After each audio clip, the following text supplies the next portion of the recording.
Hi అందరికీ welcome to perspective matters. Roger movie review. ఈ సినిమాకి డైరెక్టర్, రైటర్ అండ్ అలాగే ఈ సినిమాలో హీరో కూడా రవిబాబు గారే. బేసిక్గా రవిబాబు సినిమా అనేసరికి ఒక సెట్ ఆఫ్ ఆడియన్స్ ఉంటారు, వాళ్ళకి ఆయన సినిమాలు చాలా నచ్చుతాయి. ఎందుకంటే చాలా క్రియేటివ్ మూవీస్ తీస్తూ ఉంటారు ఆయన. ఇంకొక విషయం ఏంటంటే ఆయన ప్రతి సినిమా చాలా ఆర్టిఫిషియల్ గా ఉంటుంది. అంటే ఆ సెట్స్ కానీ, వస్తువులు కానీ, లేదంటే ఆర్టిస్టులు వేసుకునే కాస్ట్యూమ్స్ కానీ, ఇవన్నీ చాలా ఆర్టిఫిషియల్ గా ఒకే కలర్ లో ఉంటాయి.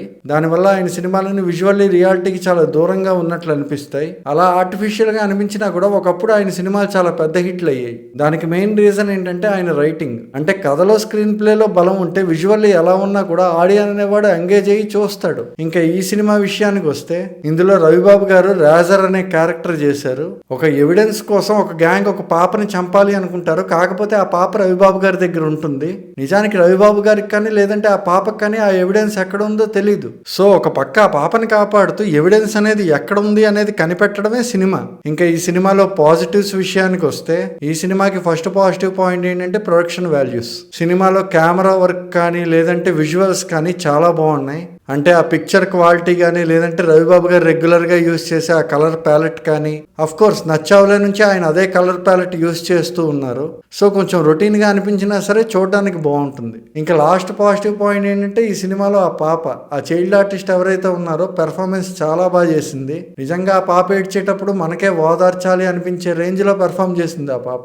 ఇంకా ఈ సినిమా నెగిటివ్స్ విషయానికి వస్తే ఈ సినిమాకి ఫస్ట్ నెగిటివ్ పాయింట్ ఏంటంటే ఇది రవిబాబు గారి సినిమా అయినా కూడా ఏ మాత్రం కొత్తదనం లేకపోవడం. బాలీవుడ్ లో అయితే కిల్ అని ఒక సినిమా ఉంటుంది. ఆ సినిమా నుంచి చాలా వరకు ఇన్స్పైర్ అయ్యి కథను రాసుకున్నట్టయితే అనిపిస్తుంది. కిల్ అనే సినిమా కూడా అంతే. సినిమా మొత్తం ట్రైన్లోనే ఉంటుంది అండ్ సినిమా మొత్తం ఫైట్సే ఉంటాయి. ఈ సినిమా కూడా అంతే. సినిమా మొత్తం ఒకళ్ళు ఇంకోళ్ళని పట్టుకోవడానికి ట్రై చేస్తూనే ఉంటారు. సినిమా మొత్తం ఫైట్లే ఉంటాయి. అంటే రవిబాబు గారి మార్క్ ఆ కలర్ ప్యాలెట్ లోని, సెట్ ప్రాపర్టీస్ లోని కనిపించింది కానీ కథలో కొత్తదనాన్ని యాడ్ చేసే విషయంలో మాత్రం రవిబాబు గారి మార్క్ కనిపించలేదు. ఈ రోజుల్లో ప్రతి ఒక్కరికి టెక్నాలజీ మీద చాలా అవేర్నెస్ ఉంది. సో ఏది జరుగుతుంది, ఏది జరగదు అనేది అందరికీ తెలుసు. దానికి బియాండ్ గా హ్యాకింగ్ అనేదాన్ని ఈ సినిమాలో చూపించారు. ఇంకా ఈ సినిమాకి నెక్స్ట్ నెగిటివ్ పాయింట్ ఏంటంటే సెకండ్ హాఫ్ లో రైటింగ్. కన్వీనియంట్ రైటింగ్ అని చెప్పను కానీ సెన్స్లెస్ రైటింగ్. ఒకానొక పొజిషన్ లో రవిబాబు గారు లాంటి రైటర్ కూడా ఇంత దిగజారి రాస్తారా అని అనిపించింది. ఎందుకంటే మనం ఒక రెగ్యులర్ కమర్షియల్ మూవీకి వెళ్ళేటప్పుడు మన మైండ్ ఒకలా ప్రిపేర్ అయ్యి ఉంటుంది ఆల్రెడీ. కానీ ఒక క్రియేటివ్ డైరెక్టర్ సినిమాకి వెళ్ళేటప్పుడు మనం కూడా ఏదో కొత్తగా ఎక్స్పెక్ట్ చేస్తాం దాని నుంచి. అలాంటి కొత్తదనం అయితే మాత్రం ఈ సినిమాలో జీరో. ఇంకా ఈ సినిమాలో నెక్స్ట్ నెగిటివ్ పాయింట్ ఏంటంటే ఓవర్ ద టాప్ ఉండే fight sequences. Of course Ravibabu గారు లాంటి పర్సనాలిటీ ఫైట్స్ చేయడానికి కన్విన్సింగ్ గానే అనిపిస్తుంది. కానీ ఆ ఫైట్స్ లో చూపించిన వైలెన్స్ ఏదైతే ఉందో అది మాత్రం కన్విన్సింగ్ గా లేదు. ఎందుకు అంత వైలెంట్ గా చూపించాల్సిన అవసరం ఏముంది అనే క్వశ్చన్ అయితే వచ్చింది.